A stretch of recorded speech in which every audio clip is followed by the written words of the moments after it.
And if they go 0-3, we're gonna create a run. We're not even gonna talk about the previous week, the next week. We're only gonna talk about Muslim Nights, and we're gonna go. You play to win the game. Assalamu alaikum wa rahmatullahi wa barakatuh. This is your brother Yusuf Hamouda alongside Ahmed Saifan for this weekly sports show brought to you by ISGKC and Mass Youth. Today we'll be discussing all the MFL matchups this week and more. Saifan, are you ready? Yes, I'm ready. So what did you think of the first game? It was a rough start. Both teams were pretty rusty in the beginning, but then it got flowing. Your pick wasn't right. How do you feel about that? But I was expecting two of the biggest players to show up, Imran and Jihad Rashid. They didn't show up, so it doesn't count. But do you know how much of a punk you look in front of your team for picking against them and then losing? No, man. I'm just getting my team motivated, bro. Come on. What got our team the victory? Yeah, what was the key? The key that got us the victory? We scored touchdowns. That's how you win the game. You score touchdowns. We did that more than the other opponent. That's what they lack thereof. So we win. I wasn't expecting Amer Dalaq to be so conservative with his pass choices. It was really limiting, but yet it was good for the team this week because he avoided costly mistakes. Yeah, well, there weren't that many big plays, but there was a lot of short catches and long runs, but got the job done for the week one. Yeah, I feel like other teams are gonna figure us out. What happened with the Muslim Nights, bro? What happened? Well, they were who we thought they were. But in the beginning, it was 14-0 for a long time. 14-0, but then lost motivation, You turn around and it's 73-0. They were lacking a quarterback. They didn't have a quarterback. They couldn't get in the end zone, so they gave up. Amer does not count as a quarterback. He's a great receiver. He's Jamarcus Russell as a quarterback. Hopefully they can develop a QB by playoff time. Definitely it'd be better, or maybe trade around, because the trade deadline is not over for all the captains listening out there. You can still get yourself a quarterback before it's too late.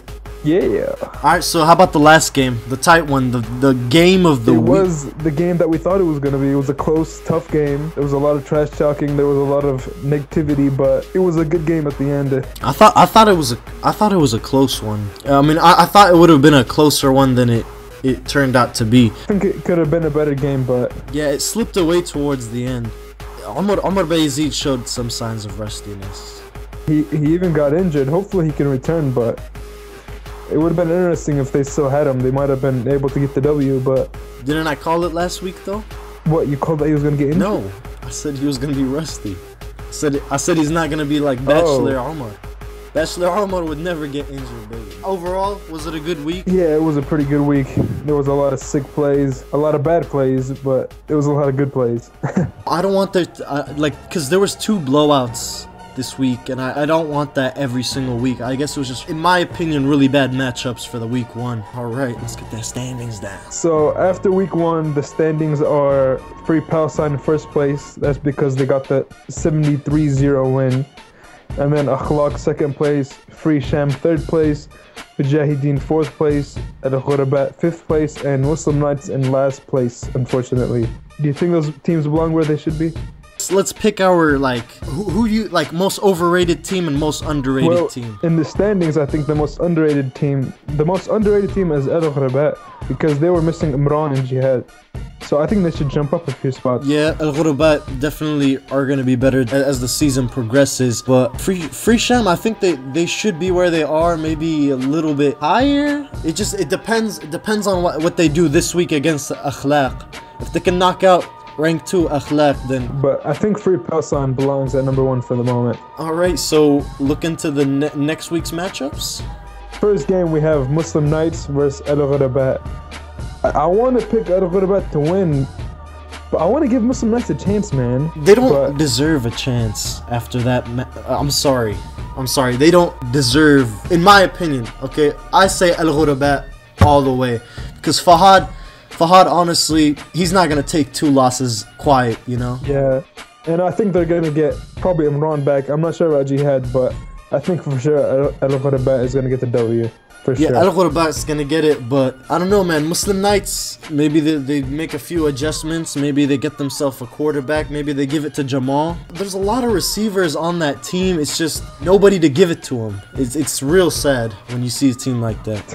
And then in the second matchup, we have Free Palestine and Mujahideen. I think Free Palestine will beat Mujahideen if Amer Bayazid doesn't play, but if Amer Bayazid plays, it's going to be a completely different game. I think Amer Bayazid is gonna play. The Free Palestine's probably gonna win this one, man. They're riding off some pretty big momentum.